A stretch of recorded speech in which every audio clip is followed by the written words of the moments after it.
नमः श्रीवर्धमानाय निर्धूतकलिलात्मने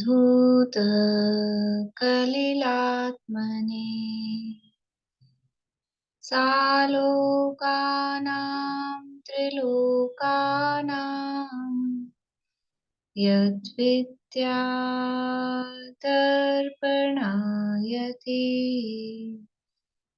यद्विद्यादर्पणायते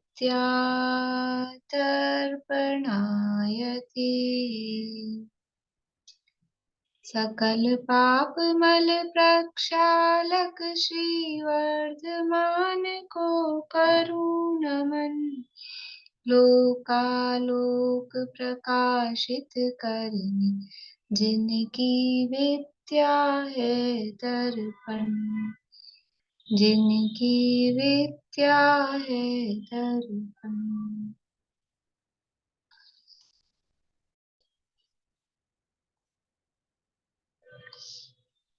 रत्नकर्ण शावकाचार्य नामक ये ग्रंथ है। इसके अंतर्गत यहाँ अपना तृतीय अणुव्रत अधिकार संपन्नता की ओर है। इसके अंतिम श्लोक का प्रकरण अपना चल रहा है। इससे पहले इस अधिकार में चारित्र का स्वरूप बताया, चारित्र के भेद बताए, फिर गृहस्थों का चारित्र कितने प्रकार का होता है वो बता के 5 अणुव्रतों का स्वरूप और उनमें लगने वाले अतिचारों के स्वरूप की चर्चा यहाँ की। और फिर उस 5 अणुव्रतों को पालन करने का, उनको धारण करने का क्या फल है, और वो जो फल है वो फल किन्होंने प्राप्त किया, और जिन्होंने इन 5 अणुव्रतों को धारण नहीं किया तो पापों में लीन रहे तो उनकी क्या स्थिति हुई। ऐसे कुछ उदाहरण, ये सारी चर्चा यहाँ इस अधिकार में की गई। और अंत में ये 5 अणुव्रत हैं, ये श्रावक के मूल गुणों में शामिल हैं। तो अष्ट मूल गुणों का स्वरूप भी यहाँ पर इस अंतिम 66 नंबर के श्लोक में यहाँ बताया गया है कि 8 मूल गुण क्या है, वो यहाँ बताया जा रहा है। श्लोक नंबर 66 है, पेज नंबर 110, 1110। श्लोक का पाठ करके आगे भावार्थ की चर्चा अपन करते हैं। मध्यमास मधु त्यागै सहानुव्रत पंचकम् अष्टौ मूल गुणानाहुर्ग्रहीणां श्रमणोत्तमा। श्रमणोत्तम अर्थात जो गंधर देव तथा शुद्ध केवली हैं, वे गृहस्थ के मध्य मास मधु के त्याग सहित 5 अणुव्रतों को अष्ट मूल गुण कहते हैं। यानी मध्य मास और मधु के त्याग के साथ में जो 5 अणुव्रतों का पालन है वो श्रावक के मूल गुणों के अंतर्गत कहा गया है। वो मूल गुण है, उसके बिना श्रावक पना संभव नहीं है। तो यहाँ मध्य त्याग की बात बताई, मदिरा त्याग के संबंध में, और मांस त्याग के संबंध में कल अपन ने चर्चा की थी। अभी यहाँ इसी को आगे बढ़ाते हुए पेज नंबर 112 पे नीचे से दूसरा पैराग्राफ यहाँ से अपने को पढ़ना है।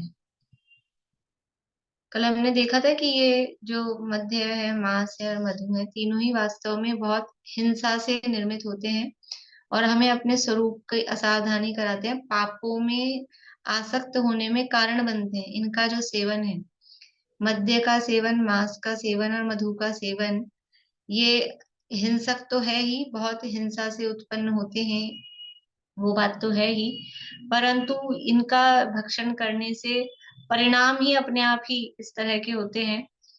प्रवृत्ति इस तरह की होती है कि वो पापों में लीन होता है, जीव धर्म को भूल जाता है। ऐसा कुछ इनके भक्षण के संबंध में निमित्त नैमित्तिक संबंध बनता है। तो मांस त्याग की चर्चा यहाँ चल रही है। देखिए नीचे से दूसरा पैरा है। चांडालों की झूठन, कसाईयों की, म्लेच्छों की, कुत्तों की झूठन तो मांस ही होती है। देखो यहाँ कहा है चांडालों की झूठन, कसाईयों की, म्लेच्छों की, कुत्तों की। ये तो नाम दे दिए, तो जो हीन नीच जाति के लोग हैं उनकी कोई झूठन है, वो तो मांस है ही। लेकिन वास्तव में किसी की भी झूठन हो, अच्छे उच्च कुलीन राजा की झूठन बची हो, तो वो तो अच्छी बढ़िया है ना, वो मांस तो नहीं।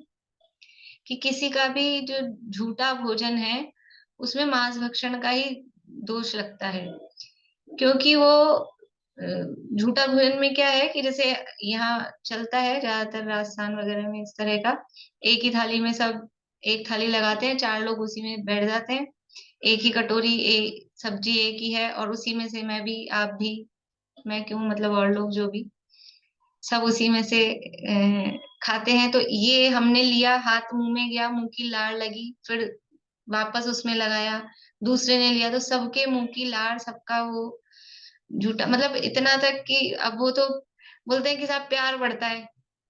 ये प्यार क्यों बढ़ाना है इतना, ऐसे ही क्यों प्यार बढ़ाना है।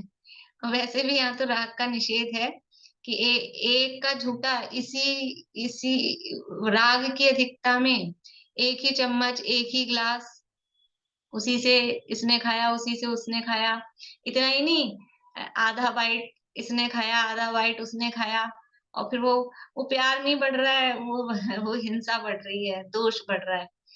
कोई प्यार व्यार नहीं बढ़ता है उससे। मतलब बहुत बहुत गलत फहमियां है खाली, दुनिया के, मतलब दुनिया में जो कोई कुछ कह दे ना, वो मानने को तैयार है। और यहाँ सर्वज्ञ परमात्मा, जिनवाणी जिनागम, जो वीतरागी हैं, जिनको कोई किसी से राग द्वेष नहीं है, वो कह रहे हैं तो वो मानने को तैयार नहीं है। और दुनिया में किसी ने, किसी रागी जीव ने निकाल दी ये बात कि एक दूसरे का झूठा खाने से प्यार बढ़ता है, तो वो मानने को तैयार है। ये ना खाना चाहिए ना खिलाना चाहिए झूठन में। यहाँ तो ऐसे दिए भी चांडालों की, कसाईयों की, उनकी तो कौन खाता है लाके। लेकिन किसी की भी झूठन हो, झूठन में मांस भक्षण का दोष, जहाँ ये हाथ लगे हुए हैं, एक इसकी थाली में से उसकी थाली में रख दिया, एक दूसरे में दे दिया, थाली अलग अलग है तो भी, या एक ही में खा रहे हैं, इस तरह का जो भी है, वो उचित नहीं है, उच्च कुलीन नहीं है। ये जो परंपराएं हैं, जो व्यवहार है, उच्च कुलीन नहीं है। कि सब बर्तन बचा लेते हैं हम, वो मांजने में इतना पानी साबुन लगता है तो उसकी हिंसा बच जाती है, कि ऐसी हिंसा मत बचाओ, थोड़ी सी हो जाती है तो कोई बात नहीं, उसमें दोष जाता है। वो जो एक ही थाली में एक ही साथ जो भोजन किया जा रहा है, उसमें दोष ज्यादा है, अत्यधिक दोष है। तो शुरू से ही ऐसी आदतें रखें, बच्चों को भी ऐसी आदत आदत डलाएं कि झूठा, हम ही सिखाते हैं बच्चों को, उसका झूठा हम खुद खा लेंगे और अपना झूठा उसको खिला देंगे, तो वो भी वही सीखता है, वो भी आगे वही फॉरवर्ड करते हैं, जो हम सिखाएंगे, हमने अपने बड़ों से ऐसे ही सीख लिया है। तो थोड़ा ये परंपराओं को बदलें, सही ज्ञान किया जाए, उसमें मांस भक्षण का दोष लगता है। चांडालों की झूठन, कसाईयों की, म्लेच्छों की, कुत्तों की झूठन तो मांस ही होती है। मांस भक्षियों के दया, आचार आदि नहीं होता है।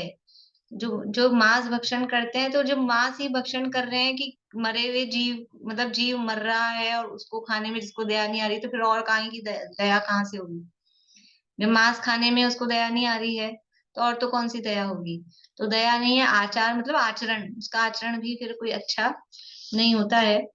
जाति, कुल, धर्म, दया, क्षमा आदि समस्त गुणों से भ्रष्ट रहित होते हैं। उनका मतलब कुल, धर्म, जाति, धर्म, यानी उनके कुल का जो भी गुण है, उनके जाति के जो भी कोई अच्छी बातें हैं, वो भी सब नष्ट हो जाती हैं, धर्म नष्ट हो जाता है, दया नष्ट हो जाती है, समस्त गुणों से भ्रष्ट रहित होते हैं। दुर्गतिगामी, महापापी, महानिर्दयी लोगों ने मांस भक्षण को उन्हीं के बनाए शास्त्रों में धर्म कहा है। ये मांस भक्षण को धर्म किसने कहा है? कि जो खुद खोटी गति में जाने वाले हैं, जो खुद महापापी हैं, महानिर्दयी हैं, उन्होंने ही कोई शास्त्र बनाया और उसमें कह दिया कि मांस भक्षण में धर्म होता है, बलि चढ़ाओ और फिर उसको प्रसाद के रूप में खाओ, और वो धर्म हो रहा है। तो ये किसने कहा? कि जो खुद ऐसे खोटी जगह जाने वाले हैं, जो खुद महानिर्दयी हैं, पापी हैं, उन्होंने ही ऐसा कहा है। वास्तव में तो शास्त्रों में मांस, यानी किसी को मारने में और मांस भक्षण में धर्म होता नहीं है। मांस से देवता तथा पितरों को तृप्त होना कहते हैं। देवताओं को मांस भक्षी कहते हैं। श्राद्धों में ब्राह्मणों को मांस पिंड का भक्षण कराकर देवों को, पितरों को तृप्त होना कहते हैं। यह सब मिथ्या दर्शन का प्रभाव है, कि वो देवता को बलि चढ़ा रहे हैं। मांस ये चलता है दुनिया में, देखा होगा आप लोगों ने, टीवी में देखते हैं, यहाँ पे भी, इधर अपने वेस्ट बंगाल साइड और इधर चलती है शायद अभी भी बलि वली ये सब चीजें। तो वो बलि से वो देवता प्रसन्न होंगे, कहीं कहीं कोई देवियां वगैरह होती हैं, तो वो बलि से देवी देवता प्रसन्न होंगे।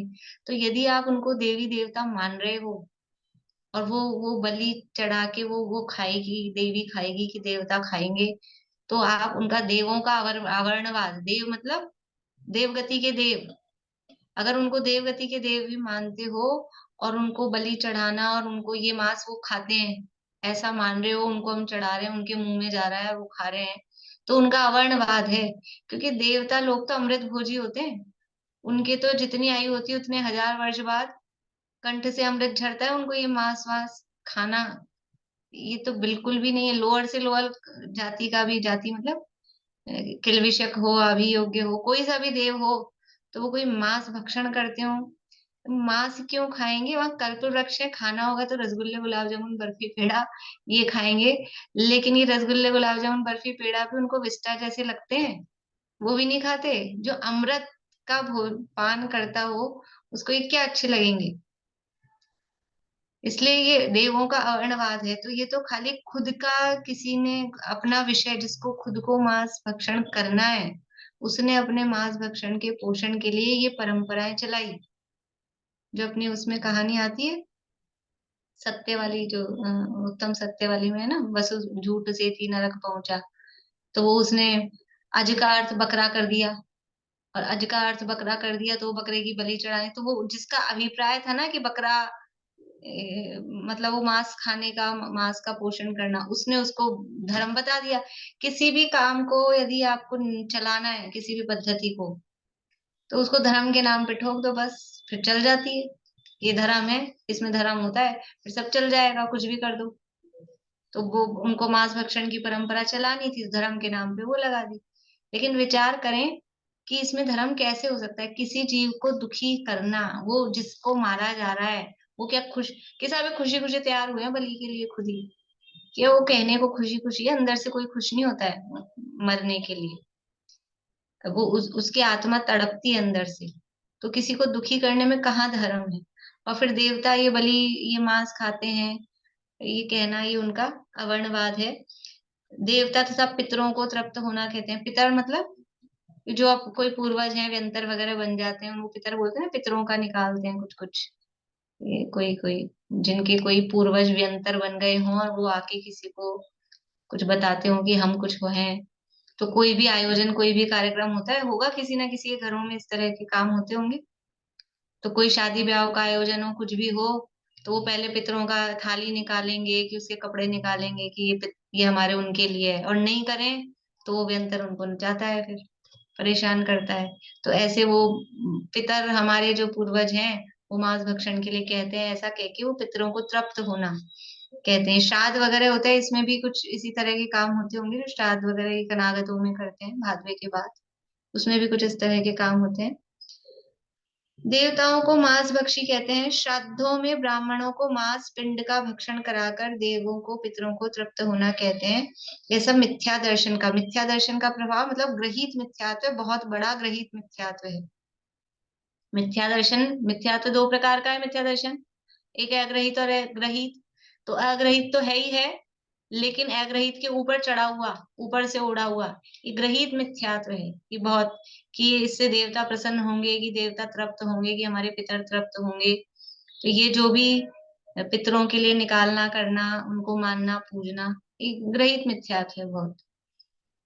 तो ये सब मांस के संबंध में है। और मांस नहीं निकालते हम, तो साधारण जो हमारा भोजन बनता है वो निकालते हैं। तो वो यद्यपि यहाँ तो प्रकरण मांस का है, लेकिन वो भी उचित नहीं है, वो भी परंपरा। क्योंकि देव, अगर वो देव बन गए हैं, तो डेफिनेटली देव कोई भी ये हमारी रोटी दाल चावल लड्डू पेड़ा ये भक्षण नहीं करते। इतना तो हमको ज्ञान है ही कि देवता हैं वो इस तरह का भोजन नहीं करते। कौन सा वो आहार का है? अपने 6 प्रकार के आहार पढ़े थे यहाँ इसी में, केवली कबलाहार के प्रकरण में। देवों को कौन सा आहार होता है? बोलिए। मानसिक आहार। बढ़िया, मानसिक आहार। मानसिक आहार मतलब वो मन में ही, वो कंठ से अमृत झरता है, मतलब वो अंदर ही अपने आप ही सेटिस्फेक्शन होता है। ऐसे कोई अंदर यहाँ कोई अमृत की वो टंकी भरी होगी और वो उसमें से नल खुल जाता होगा और आ जाता होगा, ऐसा कुछ नहीं। मानसिक आहार का मतलब है मन में ही संतुष्ट हो जाते हैं। मन में ही संतुष्टि हो जाती है। जैसे कुछ कुछ कामों में अपने को नहीं होता है, कभी कोई इच्छा हुई किसी वो काम की और कुछ हुई, पर वो फिजिकली वो काम या वो व्यक्ति या वो वस्तु अपने को नहीं मिला, लेकिन वैसे ही संतुष्टि हो जाती है कभी कभी। तो वो मन में ही मानसिक संतुष्टि, कभी बहुत मिल जाए लेकिन फिर भी मन तृप्त नहीं होता, मानसिक संतुष्टि नहीं होती। तो वो मानसिक संतुष्टि मतलब वो इस तरह से उनको कुछ फीलिंग आती है कि भूख की वेदना लगी, 33 सागर की आयु है तो 33,000 वर्ष बाद, और लगते ही अपने आप ही ऐसा कुछ, जैसे ऐसा होता है कि कुछ हुआ और हो गया, भर गया पेट, बस ऐसा। जैसे किसी को बहुत जोर से भूख लगी हो, तो भूख लगी हो तो किसी को, या समझ लो कोई चीज बनी, मिठाई बनी, गुलाब जामुन बने, तो किसी को बहुत पसंद है, मुझे बहुत पसंद है, और फिर एक खाते ही बस हो गया, बहुत बढ़िया, एक एक में ही तृप्ति। और कोई 10 खा ले तो भी उसकी कि पेट भर गया लेकिन और खा लूं, तो उसको तृप्ति नहीं होती। तो वो मानसिक संतुष्टि मतलब कि इतना सही, वो कंठ से अमृत झरा और वो तृप्त हो जाते हैं। तो उनके मानसिक आहार होता है इस तरह का, बाहर का कोई भी, चाहे भक्ष्य हो चाहे अभक्ष्य हो, किसी भी तरह का आहार देवों के बाहरी कवला आहार रूप से नहीं होता है। देखिए, मधु त्याग, मधु मतलब शहद। मधु जैसी कोई अधम वस्तु नहीं है, अधम मतलब निकृष्ट, बुरी। मधु, शहद जैसी कोई निकृष्ट वस्तु नहीं है। मधु मक्खियों का वमन, भील चांडालों का झूठन, अनंत जीवों का की उत्पत्ति का स्थान मधु है। ये मधु क्या है, कैसे बनता है कि मधुमक्खी होती, नाम ही उसका है, इसको मधु इसीलिए कहते हैं, मधु मधुमक्खी, वो मक्खी है, लेकिन उसको मधुमक्खी क्यों कह रहे हैं, कि वो उस मधु को उत्पन्न करती है, शहद को, इसलिए। तो वो जाती है, फूलों का रस चूसती है, फूलों में से कुछ उसका रस चूसती है। अब उनके हाथ पांव कुछ होते होंगे, बर्तन लेके जाती होगी फूलों का रस निकालने के लिए, निचोड़ निचोड़ के डाल दे, इतनी सी तो मक्खी होती है। तो क्या अपने मुंह में वो रस को भरती है, जो भी चूसती है फूल में से, अपने मुंह में से भरती है, फिर अपने मुंह में भर के फिर उसको इकट्ठा करती है। तो कहाँ इकट्ठा करती है, पेट में इकट्ठा नहीं करती है। वो, उसका एक छत्ता होता है, सबने देखा होगा अपने मंदिरों में, कहीं कहीं पुराने तीर्थ स्थानों में बने मिलते हैं मधुमक्खियों के छत्ते। तो वो वहां पर जाके उसको, वो मुंह में भर के लाई ना, फिर वो वॉमिट करती है, इकट्ठा करने के लिए निकालती है, फिर दोबारा जाती है फूल में से चूस के लाती है, फिर लाके स्टोरेज, फिर थूकती है। ऐसे कर करके मधुमक्खियां, अब ये कोई मुंह में भरे, कि मेरे मान लो कोई व्यक्ति ऐसे और जिसके हाथ खराब हो, कि हाथ, अब अपन ऐसे क्यों कहे हाथ कटे हुए हैं, मान लो हाथों में मेहंदी लग रही है, अब कुछ उठा नहीं सकते, तो मीना चाची आपने कुछ मंगाया कि साहब, दीदी एक एक रोटी ला दो, भोजन कर रही हूँ, परोस दो एक रोटी। तो मेरे हाथ में तो, हाथ तो साफ है नहीं, तो क्या करूं, मैं मुंह में पकड़ के लाऊं, मुंह से उठा के लाऊं और आपकी थाली में डाल दूं? कैसा मुंह बन रहा है आपका? अच्छा लगेगा हमको? तो मैंने रोटी कही है, और कोई ऐसी लिक्विड चीज, पानी पीना है, मैं अपने मुंह में भर के लाऊं और फिर लाके आपके गिलास में डाल दूं? ऐसी है वो शहद, क्या है, वो मधुमक्खियों का वमन है। वो मुंह में भर के लाती हैं और वहां इकट्ठा करती हैं, और फिर वहां इकट्ठा हो के उसमें बहुत जीव उत्पन्न होते हैं, और वो मधुमक्खियां उस छत्ते में रहती हैं। तो छत्ते में रहती हैं तो उनके वो बहुत कुछ खाती हैं, तो सुसु पॉटी भी आती होगी ना उनको। वो कहाँ जाके करती हैं, उनके बने होंगे अलग से शौचालय, सुलभ कॉम्प्लेक्स, वहीं उनकी सुसु पॉटी होती है, वहीं वो मर भी जाती हैं, उसी में वो सब, उस मधु में ही। और फिर वो उसमें से वो निकालते हैं, तो वो सब, और निकालते समय इतनी मधुमक्खियां मर जाती हैं, जब वो शहद निकाला जाता है उस छत्ते पे से, उनको अलग किया जाता है, तो कितनी सारी और उसमें मर जाती हैं।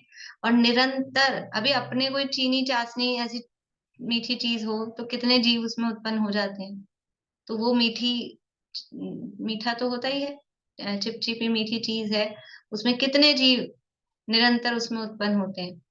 तो थोड़ा सा भी विचार करें ना, उसकी प्रोसेसिंग देख ले तो बहुत अच्छी सुविधाएं हैं, नेट पे सर्च कर लें तो सबके खाने वालों के ऐसे लगे कि हम क्या खा रहे हैं, ये कितनी गंदी चीज है। इसलिए कह रहे हैं मधु जैसी कोई अधम वस्तु नहीं है, कि वो उसकी वॉमिटिंग भी है, सुसु पॉटी और डेड बॉडी सब चीजें हैं उसमें, उसमें मांस भी है, क्योंकि वो मर भी रहे हैं उसमें, और वैसे वो अपने आप में ही बहुत गंदी वस्तु है, और मांस का भक्षण का दोष भी उसमें लग रहा है। मधु जैसी अधम कोई वस्तु नहीं है। मक्खियों का वमन, भील चांडालों का झूठन, अनंत जीवों की उत्पत्ति का स्थान मधु है। बहुत अधिक मक्खियों को मारकर भील चांडाल आदि मधु निकाल कर लाते हैं। वो निकालता कौन है उसमें से, छत्ते में से? अच्छा व्यक्ति नहा धो के जाता होगा, धोती दुपट्टा पहन के निकालने, कि ये गंदे, ये ऐसे ही लोग निकालते हैं? वो ये काम कौन करेगा? ये भील चांडाल जैसे ऐसे ही लोग, तो वो हाथ धो के और नहा धो के ऐसे जाते होंगे सब, वही गंदे उसके उनके हाथ, तो इसलिए उनकी झूठन, वही हाथ मुंह में देंगे, वही हाथ कहीं भी देंगे, और वही उसमें लगाएंगे। अनंत जीवों की उत्पत्ति का स्थान मधु है। बहुत अधिक मक्खियों को मारकर भील चांडाल आदि मधु निकाल कर लाते हैं। जो अपने आप मरते हैं, ऐसे भी असंख्यात त्रस जीवों की उत्पत्ति मधु में होती है।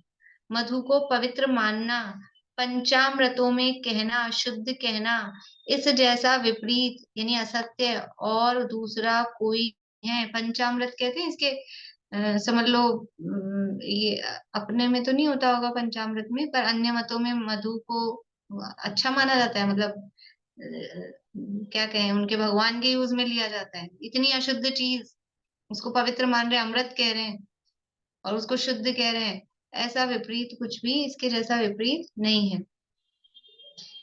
शहद का एक कण मात्र भी जो दवा के रूप में लेते हैं, रोग दूर करने के लिए खाते हैं, वे घोर नरकों के दुख भोग कर असंख्यात तथा अनंत जन्मों तक अनेक रोग के पात्र होते हैं।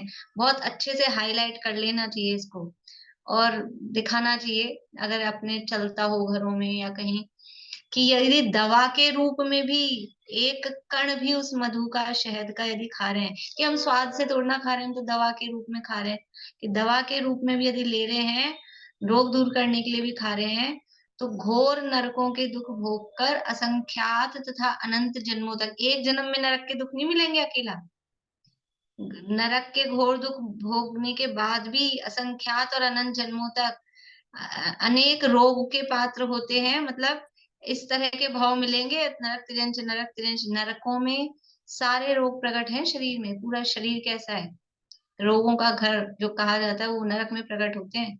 और आएंगे तिर्यंच में आएंगे, या मनुष्य भी बनेंगे, तो अनेक बस रोगी रोगी रोगी। क्यों? क्यों ऐसा फल मिल रहा है? कि वो रोग दूर करने के लिए आपने इतनी गंदी, हिंसक और अभक्ष्य वस्तु का सेवन किया, तो अभी तो कर लो, लेकिन बाद में फिर आपको यानी कर्म ऐसे बनेंगे कि फिर रोग से छुटकारा नहीं मिलेगा, रोग ही रोग होते रहेंगे अनंत जन्मों तक, वो रोग के पात्र होते हैं। इसलिए शहद, ये शहद का अकेला खाने की बात नहीं है, मैंने पहले भी कहा था, किसी भी तरह से यूज लेने लायक नहीं है। कल भी मैंने ये बात कही थी, जैसे मांस के संबंध में, चमड़े के संबंध में, घर में लाने लायक नहीं है, हाथ लगाने लायक नहीं है, देखने लायक नहीं है, ऐसे ही शहद भी किसी भी रूप में घर में लाने लायक नहीं है, हमारे घर में नहीं होना चाहिए, न क्रीम के रूप में, न शैम्पू के रूप में, क्योंकि डलती है इन चीजों में, पता ही नहीं है कहाँ कहाँ डलता है। बिस्किट्स में डला होता है, कोई भी चीज बाजार की तो खानी चाहिए ही नहीं। अब खाते हैं तो कम से कम उसके इंग्रेडिएंट्स तो पढ़ लें कि इसमें डला क्या है। बस अच्छे से पैकिंग देखते हैं, उठा लाते हैं, ग्रीन डॉट, ग्रीन डॉट देख लेते हैं, ग्रीन डॉट से क्या होगा, कि तो क्या क्या डला है उसमें, जरा पढ़ तो ले हमारे खाने की चीजें हैं कि नहीं है। अब हम तो आयुर्वेदिक के लाए हैं, रामदेव पतंजलि के लाए हैं, तो पतंजलि में कितना डला है पता ही नहीं है। तो ये हमारी जिम्मेदारी है। ये तो सरकार भी कहती है कि जागो ग्राहक जागो, अरे तो जागो श्रावक जागो, अपना श्रावकाचार बचाओ। बाजार की वस्तुएं भक्षण करने योग्य नहीं है बिल्कुल भी। और फिर भी जो भी है, तो उनमें कम से कम थोड़ा बहुत तो विवेक रखा जाए। बोलिए मीना नहीं, दीदी। एक मतलब मेरे से एक जैन लेडी की बात हुई थी, तो वो बोलते कि हम खाते थोड़ी, हम तो पाँव में लगा रहे हैं, घुटने पे लगा रहे हैं, जिससे हमारे घुटने। मैंने कहा ऐसी चीजें तुम लगाते ही क्यों? मतलब उसमें भी दोष ही है ना, यदि आप रोज है यूज ना कर भाई, रहे आप यूज ले रहे हो ना, आप चाहे मुंह में खाओ चाहे लगाओ, उसमें असंख्यात जीव हैं, तो आपने उसको रगड़ा, लगाया ना, हो। हाँ, रगड़ेंगे ना, मसलेंगे, तो वो जीव मसले जाएंगे कि नहीं मसले जाएंगे? और हाँ। आप यूज में ले रहे हो, भले ही खाने के लिए नहीं ले रहे हो, आप लगाने के लिए ले रहे हो, तो आप उसके प्रोडक्शन को बढ़ावा दे रहे हो कि नहीं दे रहे हो? अनुमोदना है, तब तो कंपनी बनाएगी ना। यदि हम उसका बहिष्कार करेंगे कि हम यूज नहीं लेते हैं, तो एक आदमी से क्या होता है, एक आदमी यूज नहीं लेगा तो अरे एक एक करके बूंद बूंद से घड़ा बनता है, भरता है। सही। एक आदमी बहिष्कार करेगा तो अभी अभी चमड़े का करने लगे तो अब लोग समझते हैं, आप किसी भी शॉप पे जाओ और कहो हम लेदर नहीं यूज लेते, तो वो दुकानदार बोलेगा अच्छा आप जैन हो। अभी जैन फूड थोड़ा नाम से समझने लगे ना लोग, और जैन फूड में बिल्कुल भी वो आलू प्याज वगैरह यूज नहीं लेंगे, अगर जैन फूड के नाम से बनाएंगे तो ऐसे ही हम शहद का कर सकते हैं ना, हम करें तो सही। और दुनिया करे या नहीं करे, हमें तो अपना हित देखना है ना, कि उनका क्या होगा, वो तो चलेगी दुकानें चलने दो, हम तो दुर्गति के पात्र नहीं होंगे ना। हमें तो अपना भविष्य देखना है ना, अपना इस ये भाव और पर भाव वो देखना है। हमें तो अपने परिणाम देखने। दुनिया तो चलेगी, दुनिया का क्या, संसार थोड़ा ना रुकेगा। संसार तो चलेगा, हिंसा भी होंगी और जिसको जो करना है वो सब होगा, लेकिन हमें तो हमारे परिणाम दया के हैं। और इस भाव में भी हमारा ये भाव भी ना बिगड़े, पर भाव भी ना बिगड़े, और वो जीवों की दया का भाव हमारे मन में है। हमको तो वो करना है। अब कौन फैक्ट्रियां चलेगी कौन सी नहीं चलेंगी, उससे अपने को क्या मतलब है। चलने वाली चलेंगी, नहीं चलनी होगी नहीं चलेंगी। अभी ये चैट में लिख रहे हैं भाई साहब, च्यवनप्राश बाजार के जो आते हैं उसमें डला होता है। बहुत सारी चीजें हैं जो भी इस तरह की चीजें होती है, लिक्विड और दवाई के रूप में डला होगा किसी ना किसी में। और जो भी हैंड वॉश होते हैं, क्रीम होती है, साबुन होते हैं, इनमें भी होता है, 90% में होता है। और अकेले आयुर्वेदिक के नाम से आप ये नहीं सोच सकते कि आयुर्वेदिक है, आयुर्वेदिक में ज्यादा होगा, क्योंकि वो हर्बल प्रोडक्ट है इसलिए।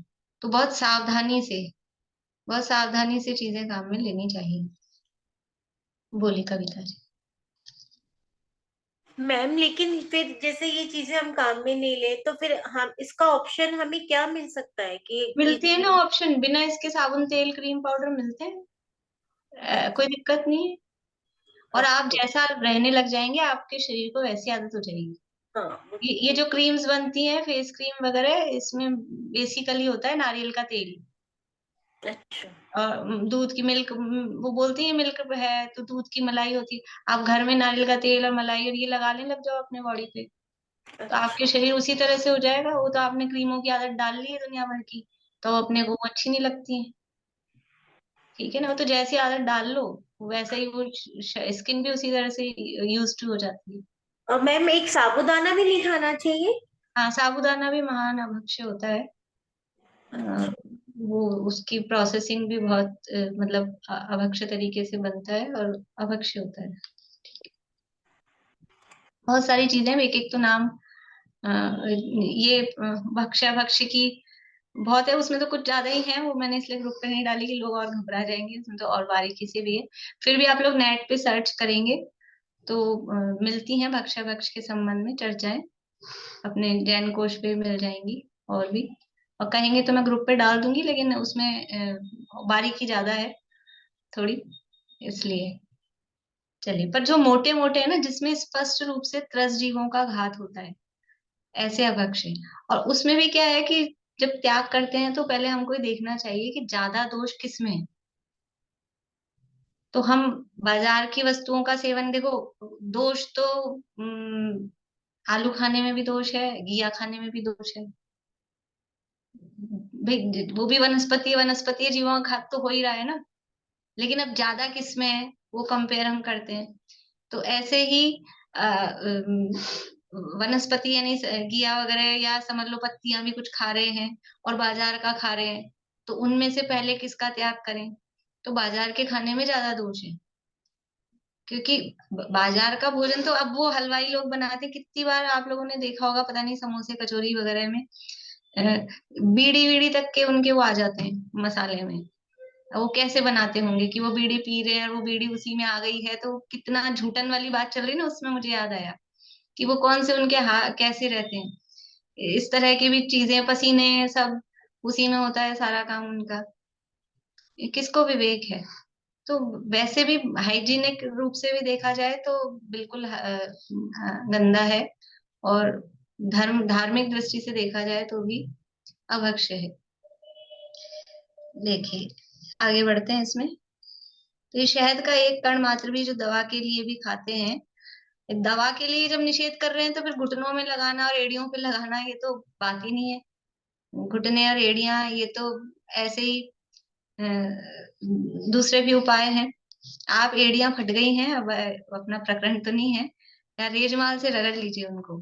एड़ियां फट गई है ना, रेजमाल से रगड़ लीजिए, एकदम वो फटी साफ हो जाएंगी। फिर उसमें अपना नारियल का तेल, सरसों का तेल, दूध की मलाई, शुद्ध चीजें आपने लगाई, मोजे पहनी है, ठीक है, बस। और क्या है, साफ रखें, पाँव को साफ रखें, नहीं फटेंगी, गंदगी से फटती हैं, इतना ही उपाय है।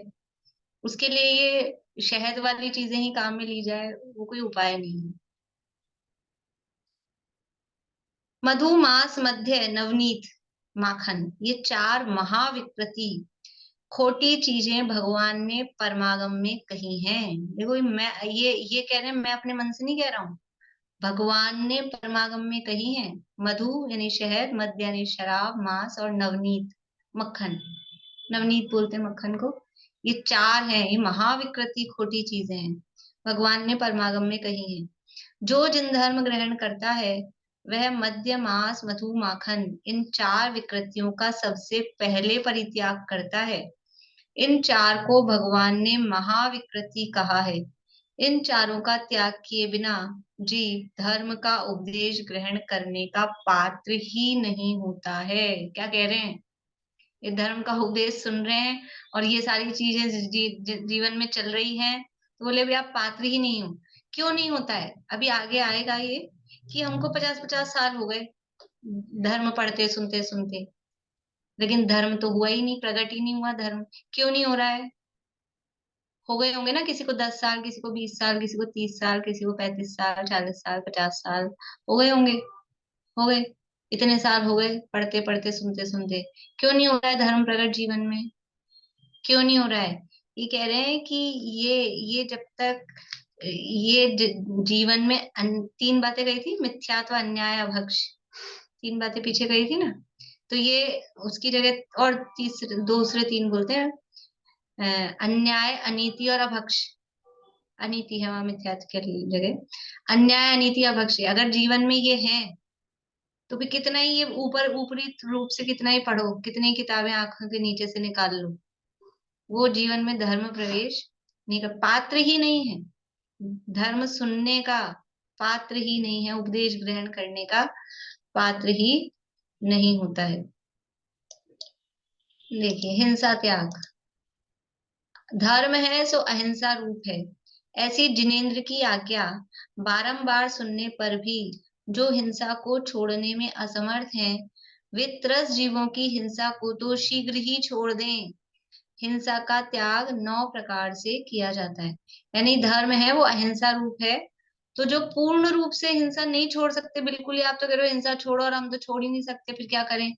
तो कम से कम त्रस्त जीवों की हिंसा को तो छोड़ दो, वो तो छोड़ सकते हैं, वो तो कर सकते हैं, कोई मतलब हमारे जीवन में कुछ फर्क नहीं पड़ने वाला है, इतना फ्लेक्सिबल धर्म है। इसीलिए स्थावर जीवों की हिंसा का त्याग नहीं कहा, जिसके बिना काम नहीं चलता है उसके लिए नहीं कहा। देखो खाने मतलब जो त्याग की भी बात है ना, तो 5 स्थावर होते हैं, पृथ्वी, जल, अग्नि, वायु, वनस्पति, का 5 है ना, तो पृथ्वी काय के संबंध में कोई आपको मर्यादा नहीं दी कि इतने ही मकान बनाओ, कि इतने ही खान रखो, कि इतने ही पत्थर यूज में लो। पृथ्वी का एक का मतलब यही है ना, कि आप इतने ही डायमंड और ये माणक, मोती, पन्ना, मोती नहीं, माणक, पन्ना और ये पहनो, उसकी कोई मर्यादा नहीं दी। जल का एक की कोई मर्यादा दी कि दिन भर में साहब आपको एक जग से ज्यादा पानी काम में नहीं लेना है, ऐसे कोई मर्यादा दी कि इतना भक्षण करो, इतना मत करो? कम करना चाहिए, आवश्यकता अनुसार करना चाहिए, व्यर्थ नहीं करना चाहिए, वो बात अलग है, लेकिन ऐसे कोई उसका मर्यादा नहीं दी कभी, कोई नियमों में ऐसा दिया अपनी नियम अपने कि इतना पानी पीना और इतना नहीं पीना, ऐसा कुछ? वायु का एक कि आज दिन भर में 10 श्वास से ज्यादा नहीं लेना, आज चतुर्दशी का दिन है, वायु का एक की जीवों की हिंसा होगी तो बस 10 ही श्वास, ऐसा कोई, ऐसी कोई मर्यादा है? क्योंकि उसके बिना काम नहीं चल सकता ना उसमें, इसलिए कोई बाउंडेशन नहीं दी। श्वास और श्वास के बिना प्राण कहा है उसको, तो उसमें कोई बाउंडेशन नहीं है। अग्निकायक में कि इतनी अग्नि यूज लेनी है आपको, आज केवल 15 मिनट ही अग्नि, जैसे ऐसा होता है ना लाइट बिजली कटौती होती है दिवाली के दिनों में, तो ऐसे ये अग्नि की आपको इतनी देरी अग्नि मिलेगी, आप जितना बनाओ बना लो, नहीं तो ऐसी कोई बाउंडेशन है? वो किसी की पर्सनल कोई प्रॉब्लम हो, मान लो आर्थिक, वो एक अलग बात है, लेकिन ऐसे कोई धार्मिक दृष्टि से उसकी कोई बाउंडेशन नहीं दी। कहाँ पर है ये जो मर्यादाएं दी हैं? वनस्पति के संबंध में, वनस्पति के संबंध में ही है ना, कि ये जो जमीकंद हैं उनको अनंत काय जो हैं सप्रतिष्ठित हैं, उनका भक्षण मत करो। तो वो किस लिए? कि उनमें बहुत ज्यादा दोष है। तो फिर हम क्या करें, क्या खाएं? कि उसके बिना बहुत चीजें हैं ना। अप्रतिष्ठित के लिए मना नहीं किया, अप्रतिष्ठित के लिए मना नहीं किया, यद्यपि हिंसा तो है ही, लेकिन फिर भी अब कुछ तो करेंगे, खाएंगे। तो उनके लिए मना नहीं किया, अन्न के लिए मना नहीं किया। केवल कितनी सी बाउंडेशन दी है कि केवल जो सप्रतिष्ठित हैं, जमीकंद हैं, अनंत काय हैं, उनके लिए मना किया है। फिर भी लोग ऐसे करते हैं कि धर्म में हमको कितना बांध दिया, कितना बांध दिया, कितना तो छोड़ रखा है, ये नहीं सोच रहे कितना छोड़ रखा है। विचार करें कितना छूट मिली हुई है, पर वो बाउंडेशन दिखती है। तो यहाँ मतलब ये त्रस्त जीवों की हिंसा, जिसमें ज्यादा हिंसा है, पूरी हिंसा नहीं छूट रही है, नहीं मना कर रही, नहीं कह रहे कि पूरी हिंसा छोड़ो, लेकिन जहां अधिक हिंसा हो रही है, यानी त्रस्त जीवों की हिंसा है, उसको तो शीघ्र ही, शीघ्र, तुरंत ही उसको तो छोड़ देना चाहिए। हिंसा का त्याग 9 प्रकार से किया जाता है, लेकिन 9 कोटि से। तो वो मन वचन काय कृत कारित अनुमोदना, इस प्रकार से तीन तीन को गुणा करेंगे तो तीन लिख के बताया है यहाँ पे। मन से स्वयं हिंसा नहीं करता, मन से दूसरे के द्वारा, स्वयं नहीं करता मतलब कृत, ये हो गया मन कृत। फिर मन से दूसरे के द्वारा नहीं कराता, तो ये मन कारित। फिर मन से अन्य हिंसा करने वालों की सराहना नहीं करता, तो ये हो गया मन अनुमोदना। ठीक है, कृत कारित अनुमोदना मन से नहीं करता। फिर वचन से स्वयं हिंसा नहीं करता, तो ये हो गया वचन कृत। फिर वचन से दूसरे के द्वारा हिंसा नहीं कराता, ये है वचन कारित। और वचन से अन्य हिंसा करने वाले की प्रशंसा नहीं करता, ये वचन अनुमोदना। फिर काय से स्वयं हिंसा नहीं करता, तो ये काय कृत। काय से दूसरे के द्वारा हिंसा नहीं कराता है, ये काय कारित। और काय से अन्य हिंसा करने वाले की अनुमोदना नहीं करता, ये काय अनुमोदना। इस प्रकार मन वचन काय द्वारा कृत कारित अनुमोदना से हिंसा को छोड़ने वाले के औत्सर्गिक त्याग अर्थात उत्कृष्ट त्याग होता है, जो मन वचन काय के द्वारा ये कृत कारित अनुमोदना से 9 कोटि से जो हिंसा को छोड़ता है, उसके उत्कृष्ट त्याग होता है।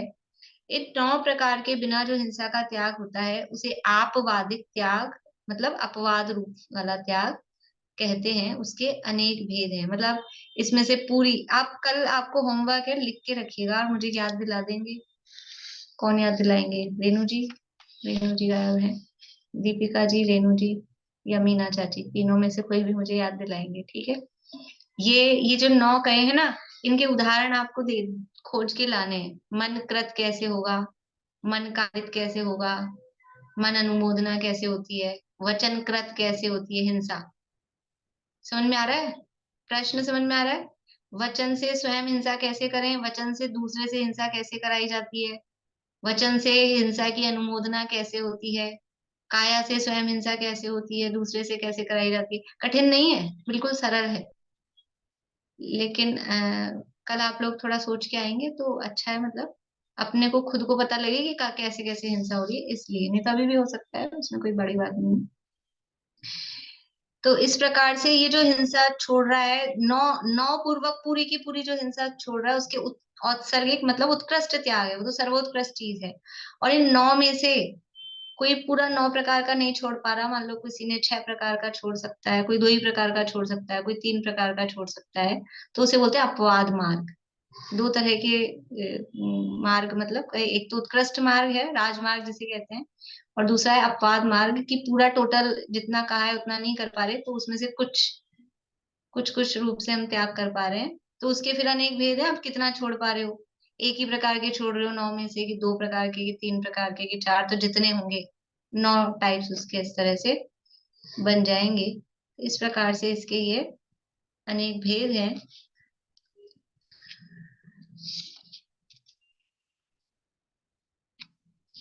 तो ये एक पैराग्राफ और पढ़ लेते हैं, तो फिर वो कल प्रश्न से फिर चर्चा अपन कर लेंगे। यह अहिंसा धर्म मोक्ष का कारण तथा संसार के समस्त परिभ्रमण के दुख रूप रोग को मिटाने के लिए अमृत के समान है। इसे प्राप्त करके अज्ञानी मिथ्या दृष्टियों के अयोग्य आचरण व्यवहार देखकर अपने परिणामों में आकुल नहीं होना चाहिए, क्योंकि संसार में कर्म के प्रेरे सताए अनेक जीव हैं। देखो क्या कह रहे हैं कि अहिंसा धर्म, ये तो वास्तव में रोग के लिए ये अहिंसा अमृत के समान है। और जब भी कभी ऐसी परिस्थिति बने ना कि कोई रोग की स्थिति है और अभक्ष्य का ऑफर अपने को मिल रहा है कि ये खाओगे तो ही आप ठीक हो पाओगे, तो उसको याद कर लेना भील को, कि उसने कौवे के मांस का त्याग किया था, मरने की कीमत पर भी उसने नहीं खाया, जबकि वही उसकी औषधि थी। तो जब भील कर सकता है, अपनी प्रतिज्ञा को दृढ़ता से निभा सकता है, तो हम तो बहुत भील से बहुत ऊपर हैं। हम तो उच्च कुलीन जिन धर्मी है, फिर हम क्यों नहीं अपनी प्रतिज्ञा का निर्वाह कर सकते। देह जाए तो भले, जिन धर्म रहना चाहिए। हमारा धर्म नष्ट नहीं होना चाहिए। परिणाम, धर्म नष्ट नहीं होना मतलब खाली नहीं खाया और अंदर से परिणाम भी मलिन नहीं होने चाहिए, तब धर्म बना रहेगा। परिणाम मलिन हो गए और फिर मुंह से नहीं खाया, उससे तो क्या है, परिणाम भी मलिन नहीं होना चाहिए। तो वास्तव में तो अमृत क्या है, कि अहिंसा ही अमृत है।